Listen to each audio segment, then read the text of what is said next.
Good morning. It's a great day. Bum, bum, bum, bum, bum, bum, bum, bum, bum. All right. How is everybody? It's Monday morning. It is not Monday morning, but guess what?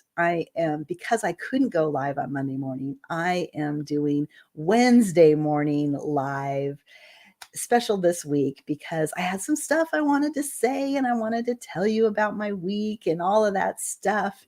So we're going live. Let me get us on the Facebook and we can get it pinned to the right place. All right, here we go. Pinned to featured. Boom, boom, boom. Today we are talking about an interesting topic. This is the month of March, and I have been kind of coming up with little phrases about March as part of our Monday morning motivation. And this week's phrase is to march back. And there's a reason why this is the topic, but it has to do with I've kind of felt like I went back in time this week. Some of you may have noticed with the picture on the event, I was standing next to like a black background with some balloons around me, and there was a banner on there. It said, "For such a time as this." Well, I went to the prom this weekend, totally unexpected experience. And it made me think about going back in time. Like I wasn't expecting to go to a prom, and then boom, here I am at a prom, right? And so what I'm going to tell you more about the story, but my question for you as we get started is, if you could go back in time, what would you change about your past? Because when we talk about marching back, we're talking about going backwards, right? And that means different things to different people. So I am very curious about what march back and the concept of time travel would mean to you. I love time travel movies, by the way. One of my favorite things to do is just to get caught up in those webs of, could that happen? Who knew? What happened? Like the twisting of the mind. I love those kind of movies. The Time Traveler's Wife, one of my favorites. Makes you sad just thinking about it. So if you are watching live, don't forget to put #live, or if you're catching this later, because I know sometimes, like, it was hard in California to get up at 5 in the morning. I did it one day for another group that I run on Saturdays, and it was rough. But if you were watching or watching live, you got the #live. If you were watching on the replay, go ahead and just put that in there for me. Let me know that you are watching. All right. I got a hello. I found you. Perfect. And you guys are making me think about, yes, a thing I needed to do. And so I just did that, and all is good. So the question was, if you could go back in time, what would you change about your past? So go ahead and put that in the comments if you've got a thought on that, because we are talking about marching back. And I didn't think that march back was a thing, like a phrase that I actually knew anything about. But then I looked it up because that's the researcher in me. And what I found is that march back is actually a military term. But it's for the academy. And when somebody graduates from the military school, they'll go back when the first class comes in again, and they'll march with the first class. And so the newbies. So it's really a form of mentorship, which I thought was pretty cool. And because it was talking about graduates, it made me think about that prom that I was at this weekend. So I'm going to tell you guys what happened. So, miracle of miracles, this Monday, last Monday, I guess it was, I got a call from my dad. My stepmom, I told you guys, she was in the hospital over the weekend, and I was very sad to not know, and the thought of losing my mom. Well, they checked her out Monday with flying colors. Everything was great. My dad was taking her home. She had a stroke, a massive stroke. And the good news was he had her in the car already. He was able to take her back. He actually took her to a different hospital. He called a friend that was a nurse, and she told him to go to a hospital that was for strokes, and they were able to do a thrombectomy. where they went in through her groin, went up, grabbed the blood clot, took it out. It was like less than an hour after it happened. And she is having incredible results. Like I got on a plane and I went to her thinking, like all the rehab that she was going to need and just like, would we be able to talk to her anymore? What kind of memories, what kind of physical ailments was she going to have? And amazing recovery. Like the doctors came in and said it was a miracle. So, wow. But here's the really weird part and the part that ties to the prom. Okay. So I didn't know there was a prom. What I knew was a few weeks ago, they announced that we were having a conference in the group I'm in called 100X, and it was in San Jose. Well, I looked up San Jose. San Jose is Northern California because my parents live in, well, this right now, they normally live in Canada. Half of the year they live in California. And this year they were near Sacramento. So I looked at the map and it was a 2-hour drive between the two locations. And I was like, well, I'm not going to be able to go because I don't have enough time off work and it would be really awkward to go there and back and blah, blah, blah. And so I talked myself out of it. And the conference was offered as virtual anyway. So I was just like, I'm watching it virtual, not a big deal. Well, because she was doing so well, she came home from the hospital the day after the stroke. So she came home Wednesday night, and the conference was Wednesday was the pre part of the conference for those of us that have been certified. And then Thursday, Friday was the conference virtually, and Saturday. Well, I watched it virtually while she was moving around the house and just kind of resting and doing different stuff. I had my earphones in and I would listen. And then I got to thinking, I have a rental car. I could actually drive to San Jose. My dad was going to be home on Saturday. And so on Saturday, I went to the conference. Only thing was, it took me 4 hours to drive it, not 2 because of California traffic. Yay, California.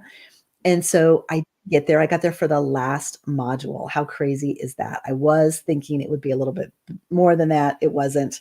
But they had the after party that they had. And last year we went to the conference in Dallas and I was so excited, but I had my first speaking engagement and I had to leave because the speaking engagement was in Oklahoma, not in Dallas, and it was on Sunday. So I missed the last day and I missed the after party. So this year I'm like, I'm going to go. This will be a good way to end this trip. And so I went down, caught the end of the conference, stayed for the after party, and it was the prom.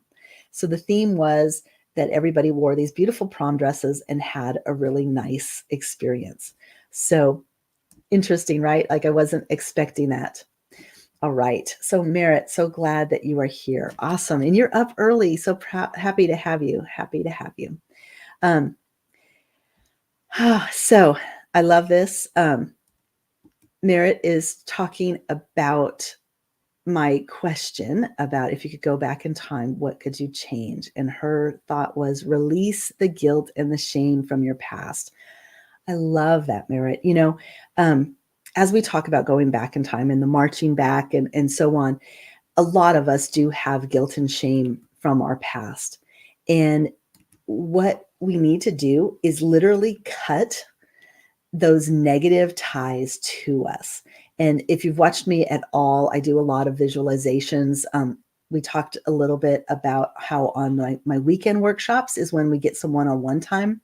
And I'm going to make a note that we should do some cutting of connections to things from our past.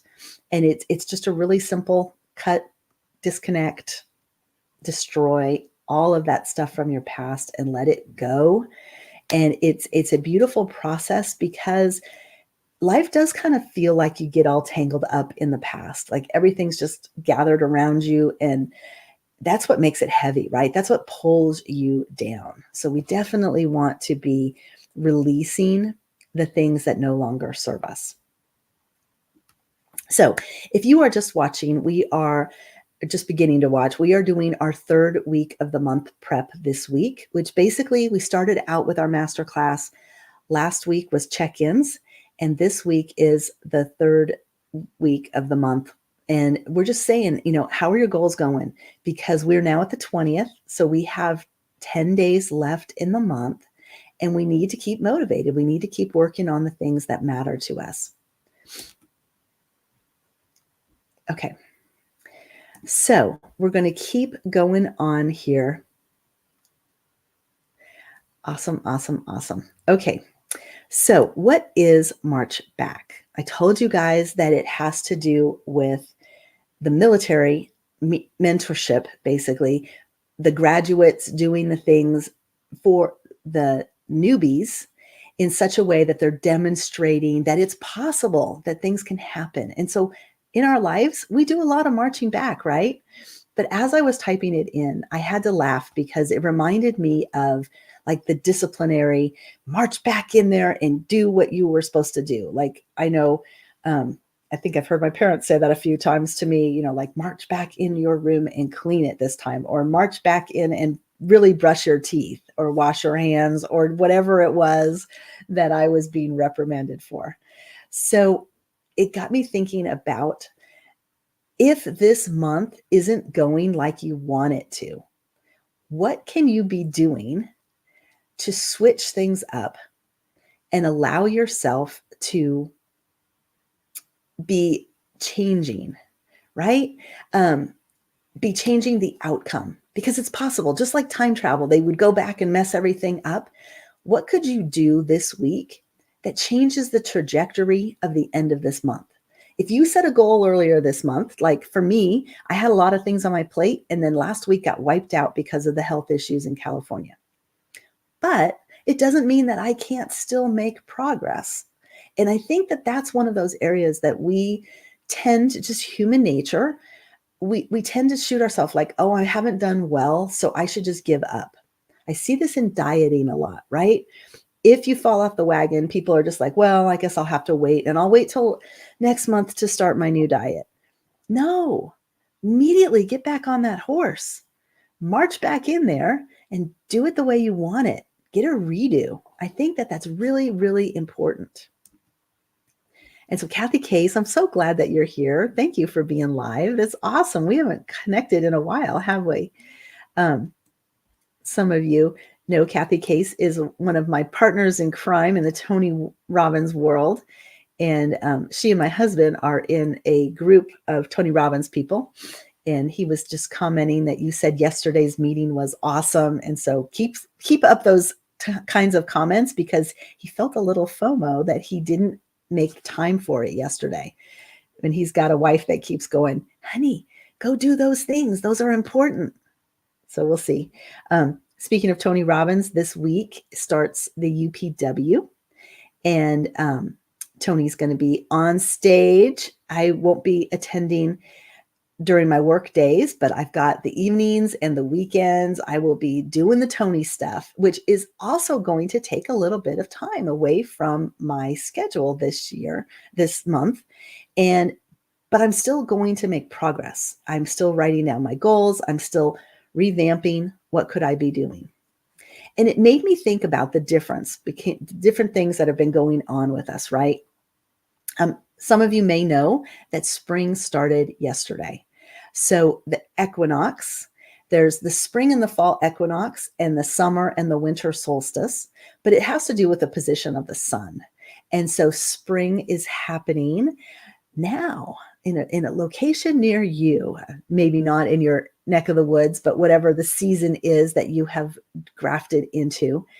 The word spring brings to mind what I was thinking of is when I was younger, we would have those little toys with the spring with a suction cup on the bottom and a spring, and you would pop it, you would lick it, pop it on a table or something, and then at some unknown time, a few seconds later, it would pop and surprise you up. And so I started thinking about the motions we take, where sometimes it's just like a poof, and there's not a lot, there's momentum there, but it doesn't go anywhere. It just kind of and then it stops. Versus leaping, and we had a leap year this year, or we're in a leap year where we got an extra day in February. And that leap year was designed to restructure our calendar, because as we were doing things, the sun doesn't quite keep up. It's that 365 days a year and a quarter, and that's why they recalibrate every 4 years to give us back that time spot and make it all make sense, because you can't do a fourth day and blah blah blah. So some mathematician out there said, hey, I've got an idea, and just like daylight savings, we went with it, right? We were like, oh, okay, that will be great. So all right, well, let's keep going with, then we have the March. Okay, so leaping just takes you from like one point to another point. And it's a way to make progress. You think about that frog, right? Leapfrogging forward. But then have you ever noticed that frogs don't like hop, hop, hop, hop, hop? They take that big leap and then they kind of resettle and then take another leap, right? So that's one way to move forward. But then you have the March, and we are in this month, the only month that's like a verb that tells you what to do. If we treat it that way, if we have intention and focus and determination, we march towards a goal. You have a much different response, much different outcome than the springing or the leaping, right? Marching is one step, the next step, another step, another step. It's got a goal in mind. It's in a direction. And so we want to be looking at our things that we're doing and recognizing what kind of action is happening. Is it intentional? Is it haphazard? Is it just randomly going off at any moment and you're wondering where you're going with it? Hopefully you're marching, even if you have to march back in order to go forward. So I'm wondering, what are your marching orders going to look like this week? What is the intention that you're setting? What are you going to complete and have as your success at the end of this week and at the end of this month? Now, some of you know from our March masterclass, we started our Fingo board, and the fitness was the topic this month, which was right in line with marching, right? But the fitness is mental, physical, and spiritual. So we created a bingo board with some topics on there. And if you want to grab your copy, it's in the community. Just go up to the files tab, print yours out if you want. And you can be creating bingos for the month. So don't forget, get your 5 across, 5 up, down, horizontal, whatever it is, or black the whole board out before the end of the month for special prizes on our end of the month event, which will be happening soon, since next week will be the end of the month. The other thing I wanted to tell you guys about is that I am doing a 90-day planning workshop for April, May, and June. And it's going to be on Saturday, March 30th. So would love to have anybody that wants to attend come. It will be a great event. So if that's something you're interested in, put hashtag 90 into the comments and I will make sure you get a link to it. And then the other thing coming down the pipeline in the first week of April is a masterclass. So we will be doing a masterclass on Wednesday, Thursday, Friday, followed by weekend workshop on Saturday. So don't miss out. Would love to have you be here and dig deeper into some of the topics that are affecting you and causing you to keep from your dreams, right? We're all in this for the big dreams. And then just want to finish up asking you, what's an action you're going to take today as a result of thinking about marching back, time travel, going to the prom, any of those things, just being in control of your future. What does that look like for you? All right. And I see definitely we'll get you more information on the 90-day planning workshop. Love to have you be a part of it. And Merritt, thank you so much for watching. Thank you all for watching, and I hope you have a really blessed day and a great rest of the week. We'll see you all real soon.